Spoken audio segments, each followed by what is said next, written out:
हाना पहले जैसी नहीं रही थी। उस किताब ने जैसे उसके भीतर कोई दरवाज़ा खोल दिया था। एक ऐसा द्वार जो समय से परे था। वह अब न सिर्फ सपनों में उस अजनबी को देखती थी, बल्कि दिन के उजाले में भी उसकी उपस्थिति महसूस करने लगी थी। कभी कभी सड़क पर चलते हुए हवा का हल्का झोंका उसके कानों में वही जानी पहचानी सरसराहट छोड़ जाता था, जैसे कोई उसे बुला रहा हो किसी पुराने समय से। उस दिन वह उसी पुरानी लाइब्रेरी में वापस गई। वहाँ की खामोशी अब उसे डराती नहीं थी, बल्कि जैसे वह उसका हिस्सा बन गई हो। वह किताब फिर उसके सामने थी, पर आज कुछ अलग हुआ। एक पुराना पत्र उस किताब के भीतर से गिरा। पीले पड़े कागज़ पर लिखे शब्द जैसे सदियों पुराने थे, पर हर अक्षर में भावनाएं जिंदा थी। उस पत्र में किसी ने किसी सोरा को अंतिम विदा दी थी। हाना का दिल कांप गया। सोरा, यह नाम उसके अंदर कुछ गूंजता था, जैसे कोई भूला हुआ हिस्सा जाग गया हो।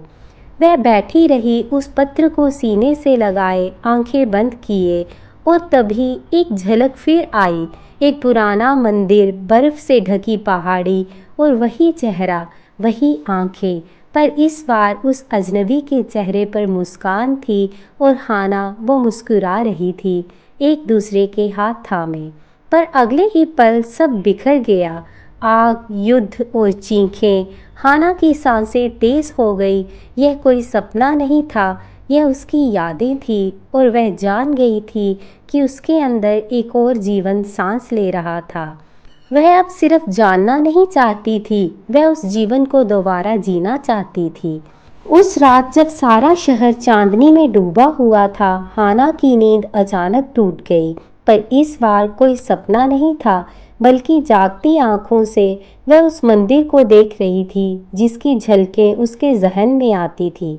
वह उठी और बिना कुछ सोचे उसी दिशा में चल पड़ी, जैसे उसका दिल जानता हो कि रास्ता किधर है। कुछ घंटों बाद वह सियोल के बाहरी इलाके में एक पुराने खंडर जैसे मंदिर के सामने खड़ी थी। जगह वीरान थी, पर हवा में एक जानी पहचानी महक थी। लपटों और लोरी की महक, जैसे यहाँ किसी समय प्रेम और पीड़ा दोनों ने सांस ली हो। उसके कदम खुद ब खुद मंदिर के भीतर चले गए। जैसे ही उसने भीतर कदम रखा, जमीन पर रखे एक पत्थर ने ध्यान खींचा। उस पर कुछ उकेरा हुआ था। पुराने कोरियन अक्षरों में लिखा गया एक नाम, सोरा। वही नाम जो उस पत्र में था। उसके हाथ कांप गए, और फिर जैसे समय खुद उलटने लगा। उसका सिर चकराया और आंखों के सामने धुंध सी छाने लगी। फिर धीरे धीरे दृश्य साफ हुआ। अब वह वहां नहीं थी, वह कई सौ साल पीछे चली गई थी। एक युवा लड़की सफेद पारंपरिक पोशाक में मंदिर में खड़ी थी।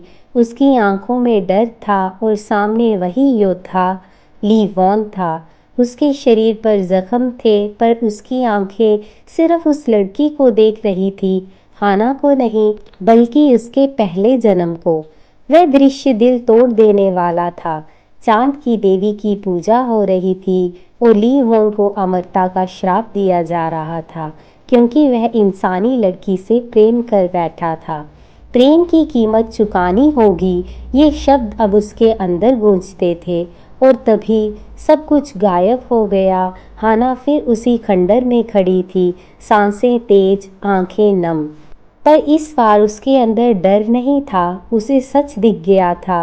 वह सोरा ही थी, और ली वॉन उसका वही प्रेम था जिसे समय ने उससे छीन लिया था। अब वह सिर्फ उसका सपना नहीं था, वो उसका अधूरा अतीत था।